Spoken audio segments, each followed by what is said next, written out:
Hello दोस्तों, तो आपका स्वागत है एडी झारखंड क्लासेस में। और आज हम लोग देखेंगे एसपीटी।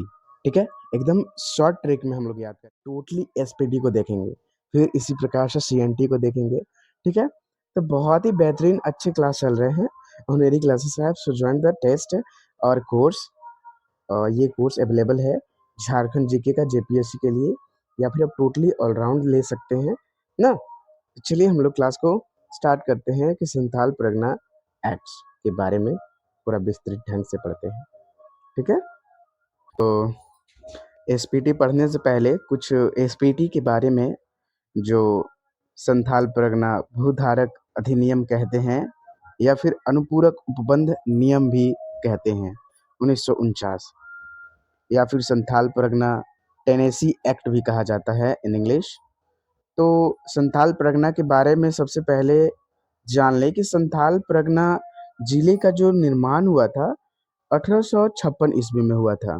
ठीक है, जिसके अंतर्गत भागलपुर और वीरभूम जिले को सम्मिलित किया गया ना। और ऐसे भी संथाल विद्रोह भी हुआ था, तो यही भागलपुर और वीरभूम के स्थान में ही हुआ था। ठीक है, और यहाँ जो बात होती है कि संथाल परगना में इसके अंतर्गत भागलपुर और वीरभूम को रखा गया था। ये जो संथाल परगना का पुराना नाम है क्या था? जंगल तरी ट्रैक ना। और यहाँ इस क्षेत्र में केवल आदिवासी लोग ही निवास करते थे ना, जनजातीय निवासी रहते थे। और इस जग क्या है ना, इस जंगली ट्रैक को ही क्या कहा गया? दामिनो को कहा गया ना। इसे प्राचीन काल में नरीखंड कहा जाता भी था ना। प्राचीन काल में क्या कहा जाता था? नरीखंड, यानी कि संथाल परगना को। इस क्षेत्र में किसी शासन काल में जो ना किसी के अधीन नहीं रहा।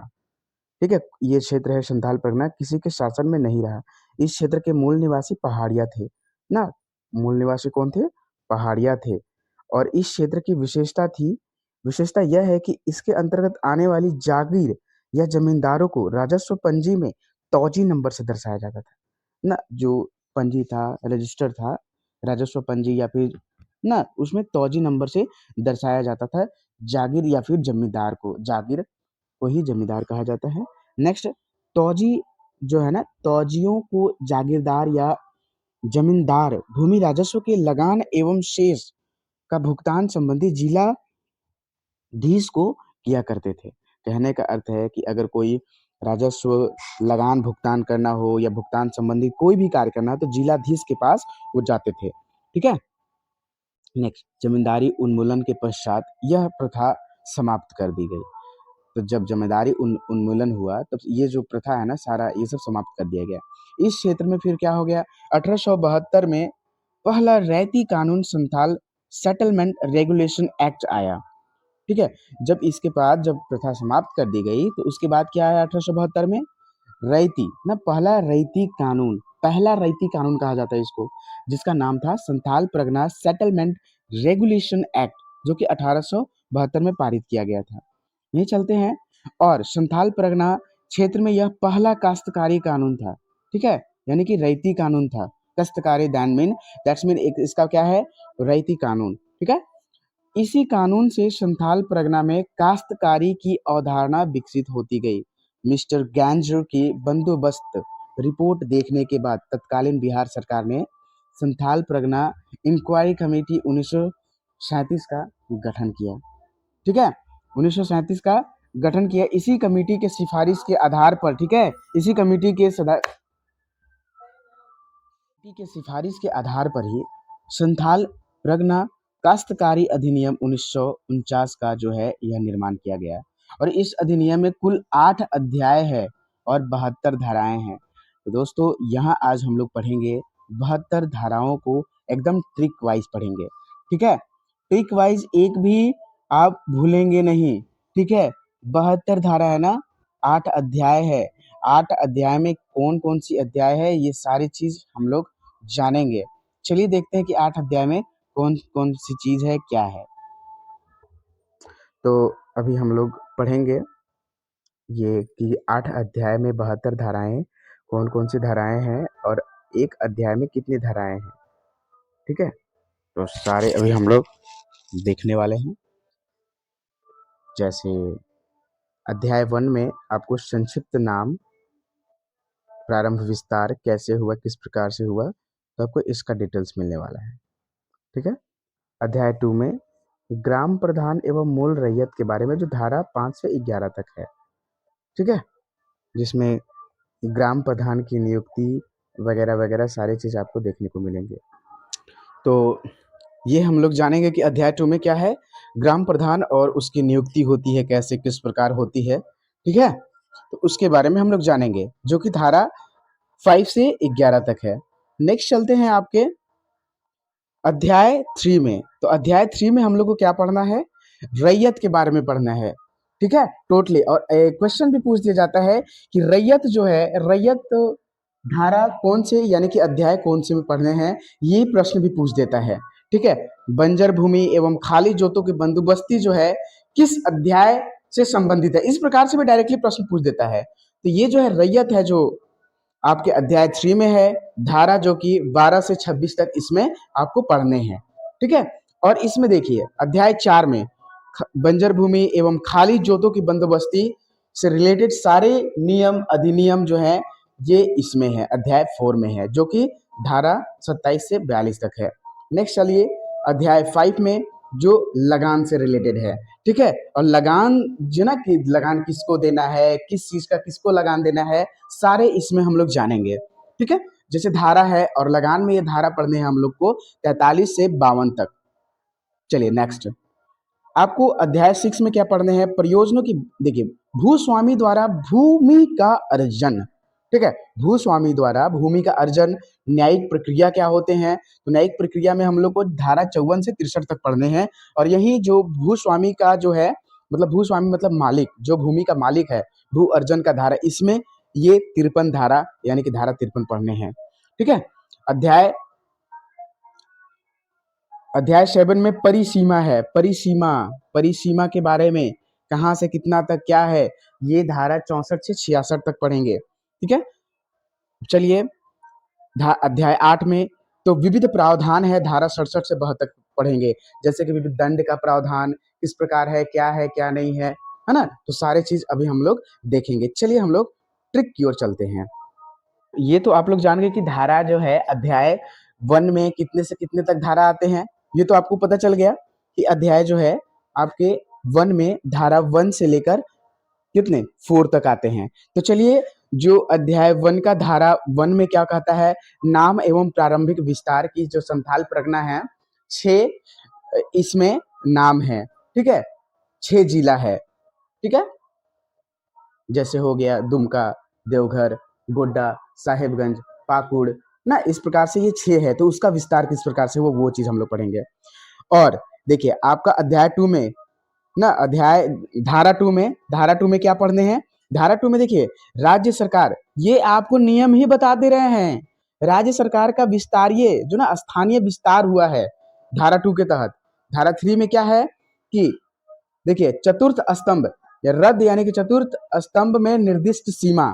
ठीक है, और क्या है, धारा 4 में क्या है, परिभाषाएं हैं सारे चीज का, कृषि वर्ष क्या है, आदिवासी क्या है। ठीक है, अगर जितने भी परिभाषा पूछता है तो आपको ये धारा 4 लगा देने हैं। ठीक है, धारा 5 में क्या है पढ़ने धारा 5 में भाई। तो जैसे कि धारा 5 में क्या होता है, आपको ये शॉर्ट ट्रिक है, ग्राम प्रधान की नियुक्ति होती है किसकी अनुमति से, डीसी की अनुमति से। और रैयत की सहमति मतलब कि आदमी का, लोग का, जो पंचायत का समिति होता है, सहमति कितना परसेंट, 2/3 होना चाहिए, ये चीज होने चाहिए। ठीक है, नेक्स्ट धारा 6 में क्या है, ग्राम प्रधान मर जाता है या फिर ग्राम प्रधान की मृत्यु का प्रतिवेदन डीसी को हम लोग दे सकते हैं, यानी कि उसका कोई परिजन नहीं है तो हम लोग क्या कर सकते हैं, ग्राम प्रधान मर गया है या उनका प्रधान का मृत्यु हो गया है तो हम लोग डीसी को प्रतिवेदित कर सकते हैं। किसके, कौन धारा के तहत, धारा 6 के तहत। नेक्स्ट धारा 7 एसपीटी की धारा 7 क्या कहता है, कबूलियत का लिखा जाना एवं जमानत का दिया जाना। कबूलियत का लिखा जाना याद कर लेंगे, आपका इसी से प्रश्न आने वाला है, कबूलियत का लिखा जाना एवं जमानत का दिया जाना, ये किस किस धारा में है, धारा 7 में है। नेक्स्ट आपका 8 नंबर, नए ग्राम प्रधान का लगान का हिसाब यानी कि अधिकार अभिलेख की प्रतियां इसमें दिया जाता है। जैसे कि नए ग्राम प्रधान का जो है लगान का हिसाब रखना और अधिकार अभिलेख की प्रतियां, तो ये जो है आपके किस में आते हैं, धारा 8 में। ये नए ग्राम प्रधान जो बने उनके लगान का हिसाब रखना है, धारा 8 में है। पद परिवर्तन का अधिकार नहीं है। आपको जब पूरा डिटेल्स पढ़ेंगे ना, पद परिवर्तन का अधिकार नहीं होता है, ठीक है, किसमें, धारा 9 में। नेक्स्ट अब देखते हैं कि धारा 10 में क्या है, खतिहान में अभिलिखित भूमि। याद रहे, खतिहान में अभिलिखित भूमि आपसे पूछेगा कि संथाल परगना के किस धारा में है कि खतिहान की अभिलिखित भूमि का जो है आपका विवरण किया गया है, तो धारा यानी 10 में। ये जो है धारा 10 में क्या है भाई, तो मूल रैयत की जोत या मूल रैयती जोत है, ठीक है। धारा 11 में क्या है, आपको टोटल डिटेल्स नहीं, यही पूछेगा कि प्रधान के पुरस्कार की निधि संथाल परगना की कौन सी धारा में है, तो धारा 11 में है। रैयत के वर्ग को किस धारा में बताया गया है, धारा 12 में बताया गया। ये रट लेंगे, एसपीटी से एक भी प्रश्न नहीं छूटेगा, ठीक है। होल्डिंग भूमि का उपयोग रीति रिवाज के अनुसार होता है ना, तो इसका और हरास ना हो, कोई भी धार्मिक का वो हरास भी ना हो, ठीक है, वो किस धारा में है, तो ये आपके धारा 13 में है। डीसी के आदेश के बिना रैयत को भूस्वामी के द्वारा बेदखल नहीं दिया जा सकता है। ये धारा कौन सी में है, ये धारा 14 में है।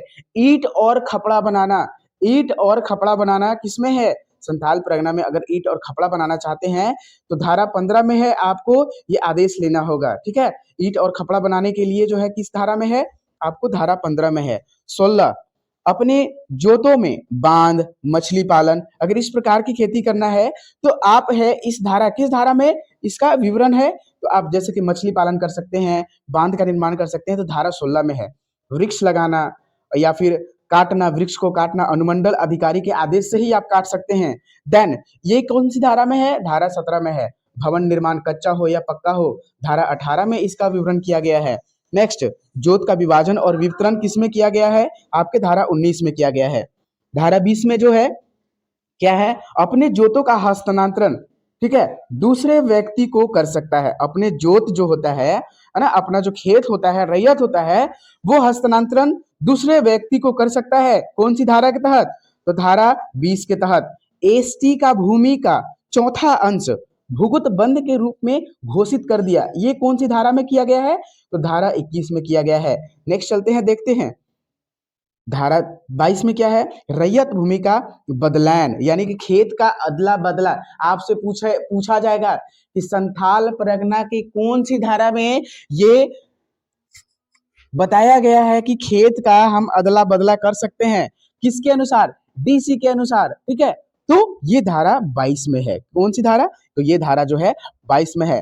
नेक्स्ट, धारा 23 में क्या है, बदलैन भूमि का एक ही गांव एक ही थाना के अंतर्गत होना चाहिए और भूमि का सामान्य मूल्य होना चाहिए, तभी हम भूमि को बदल सकते हैं। ये कौन सी धारा में है भाई, तो यानी कि अगर हम भूमि का बदल रहे हैं, ठीक है, भूमि का अदला बदला तो 22 हो गया, अगर भूमि को बदल रहे हैं तो एक ही थाना के अंतर्गत होना चाहिए, सामान्य मूल्य होना चाहिए। जैसे कि हम एक भलमंडा गांव में रहते हैं, ठीक है, एक गांव है, ठीक है, जैसे कि हम रांची शहर में रहते हैं, वहां भी जो है एक डिसमिल का है 4 लाख रुपीज है, ठीक है, एक डिसमिल का 4 से 5 लाख है, तो उसके बगल उसी के थाना के अंतर्गत, ठीक है, उस दूसरे पर्सन का भी वही थाना के अंतर्गत और भूमि का मूल्य उतना ही होना चाहिए, देन तब वो है वो भूमि को बदल सकता है। और ये जो नियम है, ये धारा जो है धारा 23 बोलता है, ठीक है। नेक्स्ट चलते हैं हम लोग, धारा 24 क्या बोलता है भाई, धारा 24, अपने जोतों का बेच दान उपहार वसीयतनामा कर सकता है ना, अधिकार अभिलेख के अनुसार। एक अधिकार अभिलेख एफिडेविट होता है, ठीक है, आपको वो लाना होगा, उसके तहत आप किसी को अपना जमीन है ना दे सकते हैं, कैसे, दान में उपहार में या बेच सकते हैं अधिकार अभिलेख के अनुसार। और ये जो है आपका विवरण जो ये है धारा 24 में लिखा गया है, ठीक है। नेक्स्ट है धारा 24 का क, याद रखेंगे ये बहुत ही ज्यादा इंपॉर्टेंट है। 24 का क, जैसे वसीयतनामा से भूमि का हस्तांतरण कर सकता है ना, जैसे कोई आपका भूमि है, वसीयतनामा से भूमि का हस्तांतरण आराम से कर सकते हैं, तो ये धारा 24 के क में है।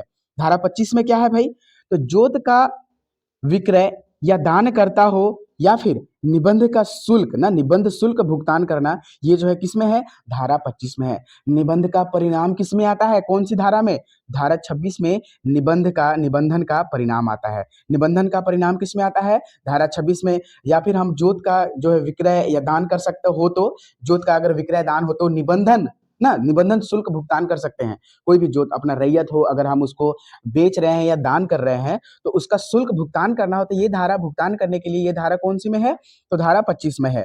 ठीक है, निबंधन का परिणाम किस में आएगा, हम लोग का 26 में आएगा। नेक्स्ट धारा 27 में बंजर खाली, बंजर भूमि के बारे में है। ठीक है, 27 से आपका अध्याय 4 में आ गया, और ये बंजर भूमि के 27, बंजर भूमि, खाली या जोत भूमि के बंदोबस्ती जो है ना, ये जो है बंदोबस्ती के बारे में, ये किस में है, धारा 27 में है, जिसमें 4 प्रतियां होती हैं। अगर आप कोई जमीन बंजर भूमि या फिर किसी का भी बंदोबस्ती कर रहे हैं तो 4 प्रतियां लगती हैं, जिसमें किस किस किस को जाता है, उपायुक्त, भूमि स्वामी जिसका खेत है, रैयत को जिसका ओरिजिनल है, एंड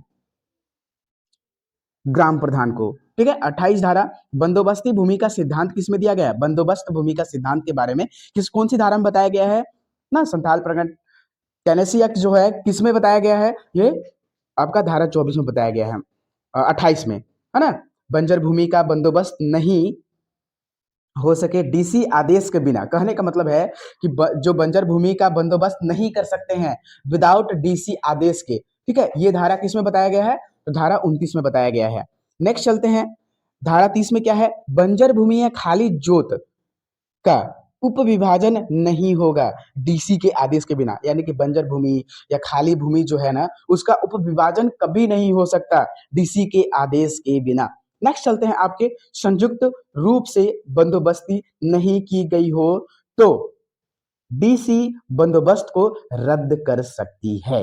देखिए यहां क्या बोला जा रहा है, आपको जो है इसमें बोला जा रहा है धारा 31 में कि संयुक्त रूप से अगर बंदोबस्ती नहीं की गई हो, है ना, तो डीसी है बंदोबस्ती को रद्द कर सकती है। कहने का मतलब है कि आप जैसे कि कोई भूमि बंदोबस्त कर रहे हैं, उसमें बहुत सारे गवाह होते हैं, अगर कोई भी जैसे कि लेने वाला या बेचने वाला किसी को भी कोई आपत्ति हो जाती है ना, तो वो आराम से डीसी ना उसको उस बंदोबस्ती को रद्द कर सकती है, किसी को आपत्ति। नेक्स्ट जो है आपके धारा 32, यानी कि बंदोबस्ती से अगर असंतुष्ट है तो डीसी को 1 वर्ष के अंदर आपत्ति दर्ज कर सकते हैं।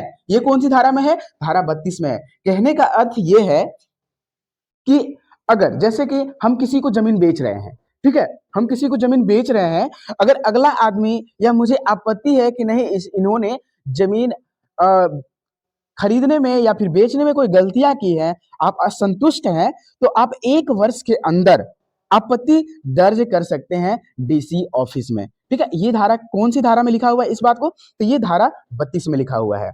अब धारा 33 का है, देखिए बंजर भूमि की बंदोबस्ती या फिर रद्द 5 वर्ष के अंदर, ठीक है, हो सकती है। जैसे कि यहां देखिए, यहां क्या है ना कि धारा 33 में क्या बोल रहा है, ये एकदम ध्यान से सुनिएगा।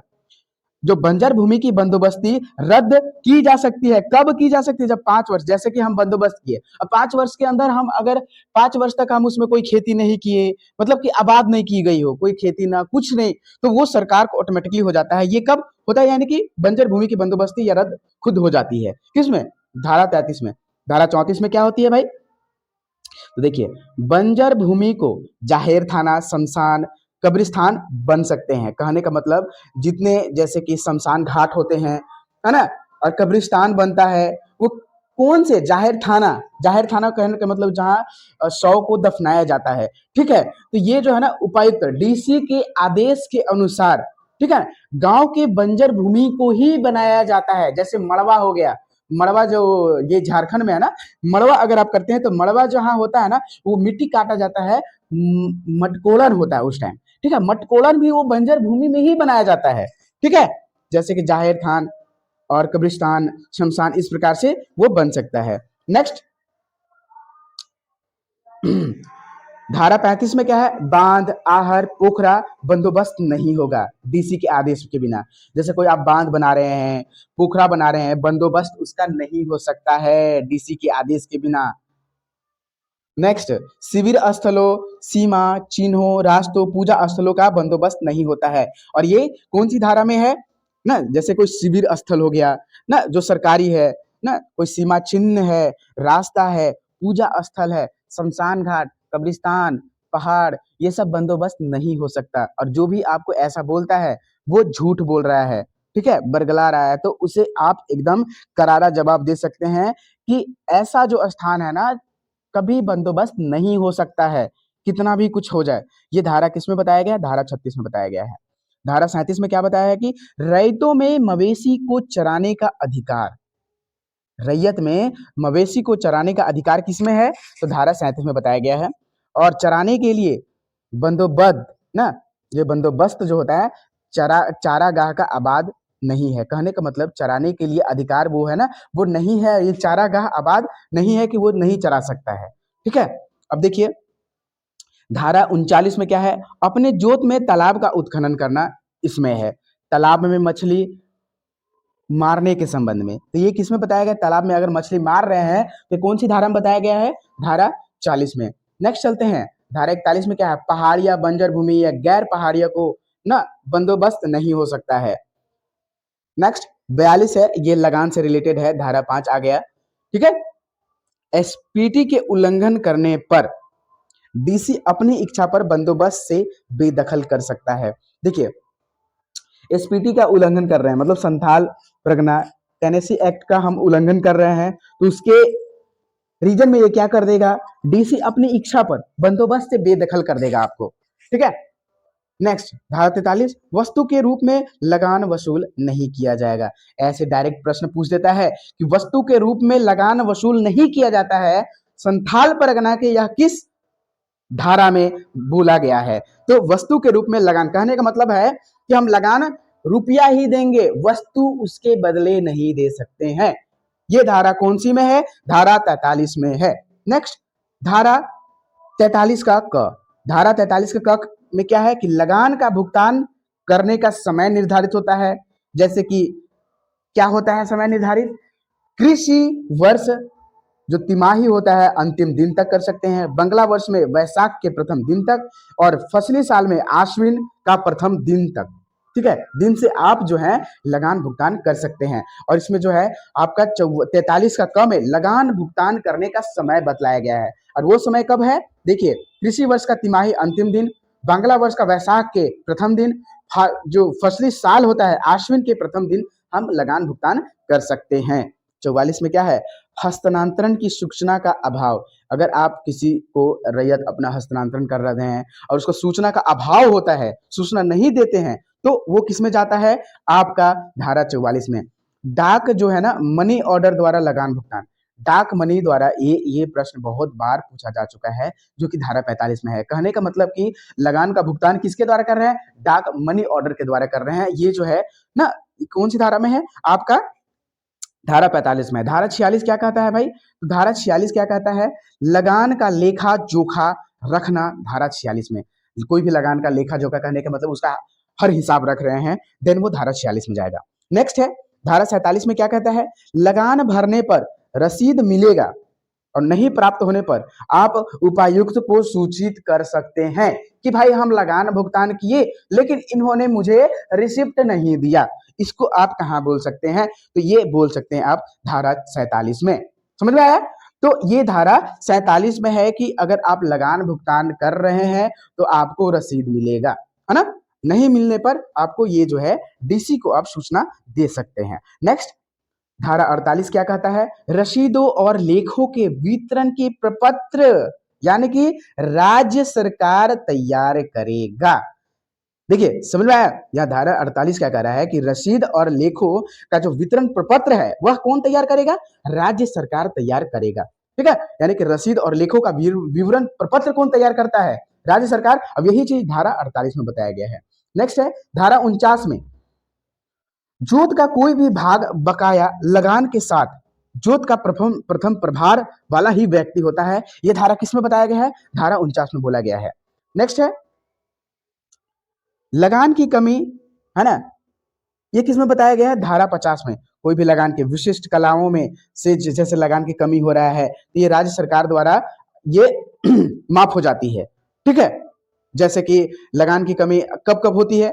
जैसे कि माफ होता है ना, राज्य सरकार के द्वारा लगान माफ होता है, जैसे कोई अकाल पड़ गया हो, बाढ़ आ गया हो, ठीक है, इस प्रकार के कुछ अनहोनी होता है जो नेचुरल अनहोनी होता है, ठीक है, तो उसके कारण लगान में कमी होती है। और लगान में कमी होती है, ये कौन सी धारा में बतलाई गई है? तो धारा आपका 50 में बताया गया, 51 में ना, लगान कमी की अवधि भी बतलाई गई है, ठीक है, लगान कमी कब होता है, ठीक है, कब से कब तक होता है, कितने वर्ष के अंदर होता है, ये चीज आपको बताया गया है और ये धारा 51 में है। नेक्स्ट, दे लगान से ज्यादा, है ना, अगर 52 में क्या है, दे लगान से ज्यादा कुछ लगान वसूल करेगा तो उसको दंड प्राप्त होगा। कहने का अर्थ यह है कि जैसे आपका 52 रुपया मिला, आपका 52 रुपया लगान हुआ कि आपको 52 रुपया देना है, ठीक है, तो अगला आदमी जो है आपका लगान वसूलने वाला, ठीक है, कोई भी सरकारी हो सकते हैं, तो वो 55 रुपया नहीं ले सकते हैं। अगर वो 3 रुपया अधिक लगते हैं तो अगला आदमी जो है वो दंड के अधिकारी हो जाते हैं। सुना है, यानी कि उनको दंड प्राप्त होगा। नेक्स्ट, 53 जो है, अध्याय 6 के अंदर आते हैं 53, जिसमें जनहित कार्य के लिए, जनहित कार्य मतलब जानते हैं, ठीक है, जो जन समाज के हित के लिए कार्य किया जाता है उसको जनहित कार्य कहा जाता है। भूस्वामी द्वारा भूमि का अर्जन डीसी की अनुमति से ही होता है, बस ये याद रखिएगा। जैसे कोई किसी का भूमि है, उसका भूमि का अर्जन करना, प्राप्त करना किसके आदेश की अनुमति से होता है? तो डीसी यानी कि उपायुक्त, ठीक है, उपायुक्त। डीसी, अरे बहुत लोग को डीसी का पता भी नहीं होगा। डीसी का मतलब होता है उपायुक्त, डिप्टी कलेक्टर, ठीक है, उपायुक्त। जैसे कि यहाँ डीसी पलामू यानी कि उपायुक्त पलामू। नियम बनाने का अधिकार, है ना, यहाँ धारा 54 क्या कहता है? तो जनहित कार्य के लिए 53 में, और नियम बनाने का अधिकार राज्य सरकार को होता है। कोई भी नियम बना रहा है तो नियम बनाने का अधिकार, जैसे संथाल परगना में कोई भी नियम बना, ये राज्य सरकार को होता है। और ये किसमें बताया गया है? धारा 54 में बताया गया है, अध्याय 7 में है। चलिए अब अध्याय 7 में हम लोग इंटर कर गए। धारा 55 क्या है? लगानों की वसूली के लिए रैयतों के विरुद्ध उत्तरवाद। कहने का मतलब लगान वसूल के लिए रैयतों के विरुद्ध कुछ कार्य करना पड़ता है, तो वो कौन सी धारा में है? धारा 55 में है। निष्कासन, निष्कासन यानी कि बेदखल कर दिया जाएगा, है ना। देखिए, रैयत को जोत से बेदखल कर दिया जाएगा अपील करने पर, डीसी ना, डीसी के न्यायालय में। कहने का मतलब निष्कासन की प्रक्रिया है, ये आपको क्या है? रैयत को जोत से बेदखल कर दिया जाएगा, धारा 56 में बताया गया है, ठीक है। धारा 57 क्या है? उपायुक्त को अपीलीय अधिकार होता है, अपने विवेक एवं साक्ष्य के अनुसार उपायुक्त ये अपीलीय अधिकार देता है। ये धारा कौन सी में अपीलीय अधिकार है उपायुक्त को? डीसी को, ठीक है, धारा 57 में है। और जो डीसी है, दूसरी अपील उपायुक्त के न्यायालय में कर सकता है, किसके आदेशानुसार? अनुमंडल पदाधिकारी या अन्य समाहर्ता द्वारा ये आप दूसरी अपील कर सकते हैं। नेक्स्ट, पुनर्निरीक्षण जो होता है उपायुक्त अथवा आयुक्त के द्वारा होता है, जो न्यायालय में वह कर सकता है, कोर्ट में कर सकता है। नेक्स्ट है 60, उपायुक्त के आदेश का आयुक्त के न्यायालय। कहने का मतलब है ये उपायुक्त का जो आदेश होता है आयुक्त के न्यायालय में होता है। और यहाँ देखिए अपील शून्य रहेगा। अपील कब शून्य रहता है? तो डीसी के द्वारा ये अपील शून्य रहेगा, आपको धारा 61 में बताया गया है। यहाँ देखिए, ये जो होता है नियंत्रण, नियंत्रण करने का अधिकार, देखिए नियंत्रण में क्या होता है? आयुक्त करता है, फिर उसको नियंत्रण उपायुक्त करता है, उप समाहर्ता, देन अनुमंडल अधिकारी। यानी कि आपको सबसे पहले अनुमंडल, फिर उप समाहर्ता, फिर उपायुक्त, फिर आयुक्त के पास, इस प्रकार से यहाँ नियंत्रण सबको करते हैं। आयुक्त करते हैं उपायुक्त को, उपायुक्त करते हैं उप समाहर्ता को, उप समाहर्ता करते हैं अनुमंडल पदाधिकारी को। सुना है? यानी कि सबसे जो है आयुक्त है कलेक्टर यानी उपायुक्त, फिर हो गए उपसमाहर्ता, फिर अनुमंडल पदाधिकारी। नेक्स्ट, धारा 63 में डीसी के प्रत्यक्ष या अप्रत्यक्ष आदेश देने पर न्यायालय के बाद नहीं चलेगा। कहने का मतलब यह है कि कोई डीसी कुछ बोल दिया, प्रत्यक्ष या अप्रत्यक्ष रूप से कुछ भी बोल दिया, तो न्यायालय का बाद आदेश नहीं चलेगा। वहां डीसी अगर कुछ बोला है तो भाई बात ही है, डीसी के बोलने के बाद न्यायालय का कोई भी आदेश वाद नहीं चलेगा, ठीक है, यानी कि कोई भी बात नहीं चलेगा, ठीक है। वाद हेतु 1 वर्ष की सीमा निर्धारण होता है, ठीक है। नेक्स्ट है 64, 65, निष्कासन या बेदखली के लिए सीमा परिसीमा। तो देखिए बेदखली कब किया जाता है? 2 वर्ष के बाद ही किया जाता है, 2 वर्ष के पहले नहीं कर सकते हैं, ठीक है? यहाँ चलते हैं धारा 86। उपायुक्त के पास अपील हम लोग कर सकते हैं कोई भी चीज़ का, कोई आपको कोई भी ये है, ठीक है? कोई भी प्रॉब्लम है, आप अपील कर सकते हैं ज़मीन के बारे में। तो 90 डे के अंदर, यही आयुक्त के पास 90 डे के अंदर, और उपायुक्त के पास हम लोग अपील करते हैं 60 डे, ठीक है? 60 डे के अंदर हम लोग कर सकते हैं और यह निर्धारित तिथि होती है। 67 में क्या है? दंड। एसपीटी का उल्लंघन करने पर उसको दंड प्राप्त होता है। तो दंड जो है, दंड के रूप में क्या मिलते हैं? 3 वर्ष या 1000 जो है जुर्माना लगता है, या 50 रुपए पर डे, ठीक है? इस प्रकार से जुर्माना लगता है, ठीक है? यहाँ सूचना का तामीला कराया जाता है, भूस्वामी का उत्तरदायित्व होता है, और ये किसमें बताया गया है? तो धारा 68 में बताया गया है। सरकारी सार्वजनिक कार्य चिन्हित भूमि का अर्जन पर यह रोक प्रतिबंध लगाता है, ठीक है? जैसे कि कोई सरकारी चिन्हित भूमि है, सरकारी भूमि है, और उसका अर्जन करने पर रोक है। करने का मतलब किसी कोई सरकारी भूमि है, पहाड़े है, ठीक है, शमशान है, तो वो हम ना अपने नाम पर करने के लिए चाह रहे हैं, तो वो प्रतिबंध है भाई, ठीक है? वो प्रतिबंध है। बकायों का वसूली ना 70 में किया जाता है, धारा 70 के अनुसार बकायों का वसूली किया जाता है। नियम बनाने का अधिकार ना राज्य सरकार को सुरक्षित है, ये धारा 71 में है। संथाल परगना भूधारण अनुपूरक नियमावली 1950 में लागू किया गया था, और यह बात किसमें बताया गया? धारा 72 में बताया गया है, ठीक है? तो यहाँ आपका जो होता है कंप्लीट एसपीटी टोटली रूप से यहाँ कंप्लीट किया जाता है। और ये आपको क्लास कैसा लगा, ठीक है? क्लास कैसा लगा ये बताइए, और ये भी चीज़ आपको बता दिया जाएगा, ठीक है? एसपीटी के बाद ये सब सारे चीज़ आपको बताया जाएगा कि झारखंड की जनजातियाँ में क्या होते हैं। ये शॉर्ट नोट्स मैंने खुद बनाया था, जब मैं स्टूडेंट लाइफ था, जब मैं पढ़ रहा था, तब का ये मेरा नोट्स है, ठीक है? और पिछले जेपीएससी में भी इससे बहुत ज़्यादा प्रश्न ये नोट्स से आया था, ठीक है? तो बहुत ज़्यादा है यहाँ। देखिए सारा चीज़ शॉर्ट नोट्स मैंने ये बनाया था, ठीक है?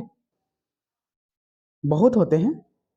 तो चलिए दोस्तों, आपको ये एसपीटी का क्लास कैसा लगा और सीएनटी का भी आना चाहिए या नहीं, आप कमेंट सेक्शन में जरूर कमेंट करेंगे। धन्यवाद वॉचिंग फॉर दिस वीडियो। जय हिंद, जय भारत।